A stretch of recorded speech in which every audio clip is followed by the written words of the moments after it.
ചത്ത പച്ച സിനിമയെക്കുറിച്ച് എനിക്ക് പറയാനുള്ളതെന്ന് വെച്ചാൽ ഇതിലെ കണ്ടൻറ്റാണ്. WWE എന്ന് പറയുന്ന സ്പോർട്സ് എൻ്റർടൈൻമെൻറ്റ് എന്ന് പറയുന്ന അതിൽ നിന്ന് ഇൻസ്പയർഡ് ആക്കിയാണ് ഈ സിനിമ സ്റ്റോറിയാക്കി ചെയ്തിട്ടുള്ളത്. അപ്പോൾ ഇത് സിനിമയ്ക്ക് പോസിറ്റീവ് റിവ്യൂ എന്ന നല്ല ബോക്സ് ഓഫീസ് കളക്ഷൻ തൂക്കുന്ന ഒരു സിനിമയായിരിക്കും ചത്ത പച്ച. പോലെ തന്നെ ക്യാമിയോസ് എല്ലാം ഉണ്ട്. ക്യാമിയോസ് എല്ലാവർക്കും അറിയാമല്ലോ, പ്രതീക്ഷിക്കുന്നു.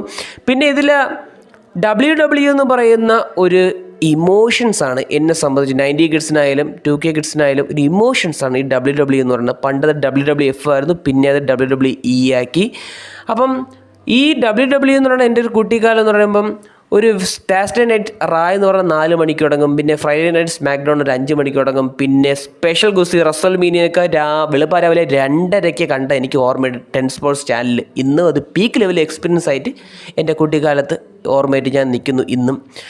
അതിലെനിക്ക് ഇഷ്ടപ്പെട്ട കുറച്ച് റെസ്ലേഴ്സിൻ്റെ ഞാൻ പറയാം. 1 അണ്ടർടേക്കർ എടുത്ത് പറഞ്ഞേ പറ്റുള്ളൂ. 2 Stone Cold Steve Weston, 3 Rock, 4 Goldberg, 5 triple H, 6 Shawn Michael, 7 Brock Lesnar, 8 Batista, 9 John Cena, 10 Randy Orton. ഇതൊക്കെയാണ് എൻ്റെ ഫേവററ്റ് റെസ്ലേഴ്സ് എന്ന് പറയുന്നത്. പിന്നെ അവരുടെ സ്പെഷ്യൽ മൂവ്മെൻറ്റും പരീക്ഷിക്കാത്ത ആരുമില്ലെന്ന് തന്നെ പറഞ്ഞിട്ടിരിക്കുന്ന കുട്ടിക്കാലത്ത്. കാരണം അങ്ങോട്ടും ഇങ്ങോട്ടും ടേബിൾ സ്ലൈഡർ മാച്ചൊക്കെ കളിച്ചിട്ടുള്ള ഓർമ്മ ഇന്നും എനിക്കുണ്ട്. കാരണം അത്രയ്ക്കൊരു കിട്ടില്ല സാധനമാണ് WWE എന്ന് പറയുന്നത്. ഇന്നത്തെ കുട്ടികളാണെങ്കിൽ റോമൻ റീൻസിൻ്റെ പിറകെ കിടക്കുമെന്ന് എനിക്കറിയാം. പക്ഷേ അന്ധകാലത്ത് Undertaker, Stone Cold Steve, Rock, triple H, Randy Orton, John Cena, Brock Lesnar ഇങ്ങനത്തുള്ള ആളുകൾ എന്താണെന്ന് ഇപ്പോൾ ഉള്ള പിള്ളേർക്ക് അറിയത്തില്ല. ലെജൻഡ് കില്ലറിൻ്റെയൊക്കെ ഒരു വിളയാട്ടം, 2009 ബ്ലേഡ് ഓട്ടറിൻ്റെയൊക്കെ ഒരു വിളയാട്ടം, അതൊക്കെ പീക്ക് ലെവൽ സാധനം തന്നെ പറഞ്ഞിട്ടിരിക്കുന്നു. അപ്പോൾ ചത്ത പച്ച എന്ന് പറഞ്ഞ സിനിമയിൽ ഇവരുടെ ഫാൻസിൻ്റെ ഒരു ഫിനിഷർ മൂവ്മെൻറ്റ് കാണാതിരിക്കില്ല. കാരണം WWE ഭ്രാന്തന്മാർ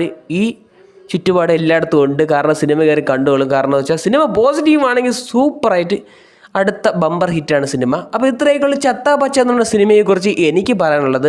അപ്പം നിങ്ങൾക്ക് ഏറ്റവും ഇഷ്ടപ്പെട്ട റെസ്ലർ ആണെന്ന് കമൻറ്റ് ബോക്സിൽ രേഖപ്പെടുത്തുക. എൻ്റെ ഇഷ്ടപ്പെട്ട റെസ്ലർ എന്ന് പറയുന്നത് ദി അണ്ടർടേക്കറാണ്. അപ്പോൾ താങ്ക്സ്.